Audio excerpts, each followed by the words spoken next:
ये हमने 7 फूल तोड़ लिए हैं और ये जितने खूबसूरत हैं ना उतने ही औषधीय गुणों से भरे हुए हैं। ये आपको बताऊँ, पहले दिन आपको क्या करना है, इसकी शुरुआत कैसे करनी है। गुड़हल फूल के बारे में तो हम सभी जानते हैं कि इसका उपयोग ज़्यादातर पूजा पाठ में होता है, लेकिन इसमें कितने औषधीय गुण हैं ये शायद ही हम सभी जानते हैं। गुड़हल के फूल में ऐसे औषधीय गुण पाए जाते हैं जो बहुत सारी समस्याओं का समाधान इससे हो सकता है और हो भी रहा है। जो औषधि बनाई जाती है उसमें गुड़हल फूल का उपयोग किया जाता है। जैसे कि हम आपको बता दें, यदि किसी का वज़न बढ़ा हुआ है तो यदि रेगुलर गुड़हल फूल का उपयोग किया जाए, सेवन किया जाए, तो गुड़हल के फूल के मात्र सेवन से वज़न घटना शुरू हो जाएगा। और जैसे किसी को बुखार है, बुखार उतर नहीं रहा है, परेशान है बुखार से, बार बार बुखार लगता है उनको, तो बुखार में भी गुड़हल के फूल को पीस के इसका जूस यदि पिलाया जाए तो उनका बुखार उतर जाता है। और सबसे बढ़िया बात बताऊं, एनीमिया हम बहनों में यानी कि महिलाओं में बहुत ही ज़्यादा ये एनीमिया की शिकायत सुनने को मिलती है ना। तो एनीमिया की समस्या को भी दूर करता है गुड़हल का फूल। जिनको ब्लड प्रेशर है उनका ब्लड प्रेशर को भी कंट्रोल करता है ये। यदि आपको अपच की समस्या है, अपच की वजह से आपको बेचैनी होती है, तो गुड़हल के फूल की जो पत्तियां होती हैं ना, उस पत्तियों को पीस कर इसका सेवन किया जाता है और गुड़हल के फूल को भी पीस कर सेवन किया जाता है, तो अपच की जो समस्या होती है वो ख़त्म हो जाती है। यदि आयरन की कमी हो गई है शरीर में तो ये गुड़हल का फूल जो है ना उसे भी पूरा करता है, इसका बस रोज़ सेवन किया जाए। इन्हीं समस्याओं से जुड़ी एक समस्या होती है हर महिलाओं में, ब्रदर का नाम आपने सुना होगा, ब्रदर की समस्या होती है। और जिनको सफ़ेद पानी आता है उसमें ये गुड़हल का फूल बहुत काम करता है। तो आज हम इस समस्या के बारे में बात करेंगे और इस गुड़हल के फूल का सेवन कैसे करना है ये हम आपको बताएंगे। देखिए, यदि हम आध्यात्मिक तरीके से माने तो ये फूल जो है माता जी का प्रिय होता है।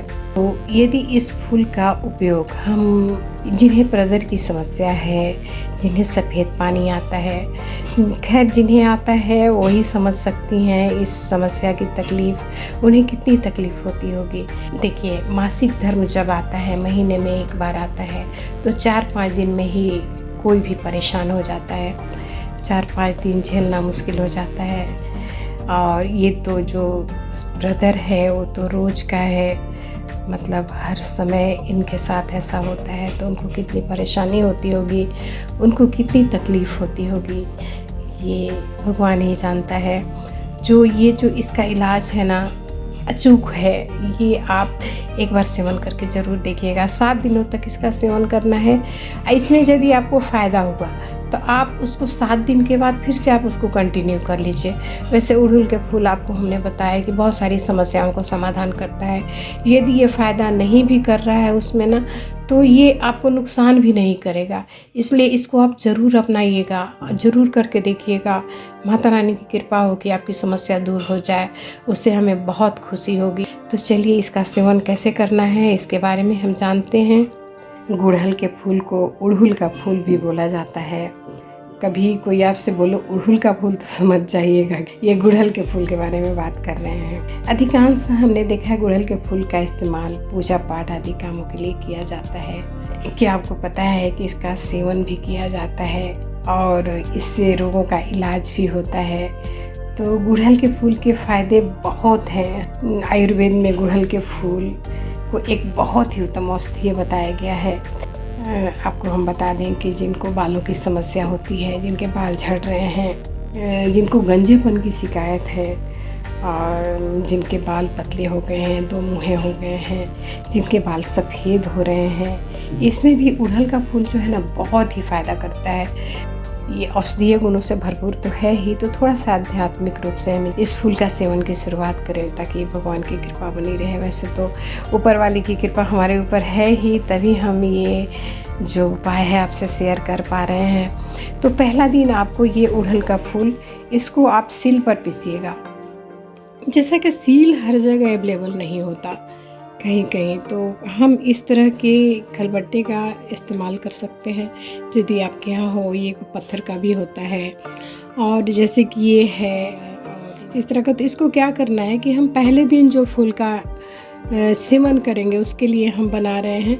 तो ये जो हरी वाली जो पत्ती है इसकी, तो उसको हम इसमें से ऐसे निकाल लेते हैं। ये निकल गई है। अब हम क्या करेंगे, इसके फूल की ये पत्तियाँ अलग अलग कर लेंगे ये, और इसे हम इसमें डाल देते हैं,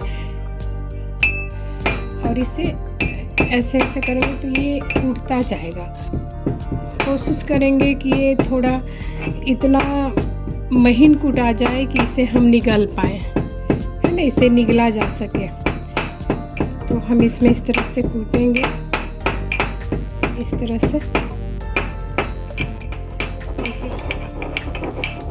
एक बात का ध्यान रखिएगा, इस फूल को हमें निगलना है। ये यदि पूरा महीन ना भी कुटाए तो थोड़ा सा ये मोटा भी रह जाए तो कोई दिक्कत नहीं है, इसे तो हम निगल ही सकते हैं इतना, क्योंकि ये ऑलरेडी ये इसमें लसलसापन है, तो निगलने में दिक्कत नहीं होगी।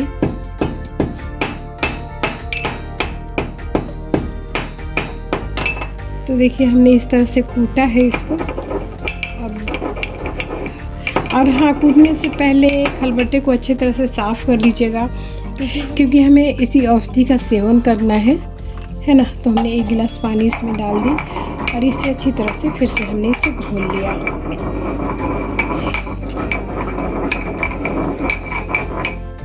तो ये काफ़ी हद तक घुल चुका है, आप देख सकते हैं। यदि सील है आपके पास तो बहुत बढ़िया है, क्योंकि सील में महीन पिसा जाता है ये, और इसमें देखिए इस तरह का बनेगा। आपको मैं दिखाती हूँ चम्मच से उठा के। ये देखिए ये है, और आप पानी भी देख रहे हैं, पानी में भी थोड़ा सा लसलसापन आ गया है। ये देखिए, तो इस तरह का घुल गया ये। तो इसे आसानी से निगला जा सकता है ना। तो ये औषधि तैयार है आपकी जो भी समस्याएं हैं उसके समाधान की शुरुआत है ये। तो आप इसे पी लीजिए, माता रानी का नाम लेके पी लीजिए, इससे आपकी समस्या ज़रूर दूर हो जाएगी। पी लीजिए, इसे हम पी लेते हैं, क्योंकि हमने आपको बताया कि यदि आपको परेशानी नहीं भी हो तो गुड़हल का फूल नुकसान नहीं करता, ये फ़ायदा नहीं करेगा तो नुकसान भी नहीं करेगा। इसलिए इसका सेवन आप ज़रूर कीजिएगा, और आपकी समस्याएं ज़रूर दूर होंगी। बस विश्वास रखिएगा और यकीन के साथ आप इस औषधि का सेवन कीजिएगा। जैसे पहला दिन हमें 1 फूल का सेवन करना है, ठीक है, और दूसरे दिन हमें 2 फूलों का सेवन करना है। तीसरे दिन हम 3 फूलों का सेवन करेंगे। चौथे दिन 4 फूलों का सेवन करना है। 5वें दिन 5 फूलों का सेवन करना है। 6वें दिन 6 फूलों का सेवन करना है, और 7वें दिन 7 फूलों का सेवन करना है। तो ये 7 दिन का हमारा पैकेज हो गया। ये 7 दिन हमें इसका सेवन करना है, अपनी समस्याओं को दूर करना है इसका सेवन करके। बस ईमानदारी से सेवन कीजिएगा इसका। जैसे कि हमने बताया कि ये तो पावरफुल है ही, औषधीय गुणों से भरा तो है ही ये, फिर भी आध्यात्मिक तरीके से भी इसका मान बढ़ जाता है, इनका सम्मान बढ़ जाता है इस फूल का। एक बात का ध्यान रखिएगा, आपको इस औषधि का सेवन सुबह सुबह खाली पेट, जैसा कि हमने बोला कि आध्यात्मिक तरीके से भी थोड़ा सा ध्यान रखिएगा, तो नहा लीजिएगा आप, और नहाने के बाद इस औषधि को तैयार करके आप इसका सेवन कर लीजिएगा। तो अगली बार फिर से आपसे मिलते हैं। अपना और अपनों का ख्याल रखिएगा, खुश रहिएगा। जय माता दी।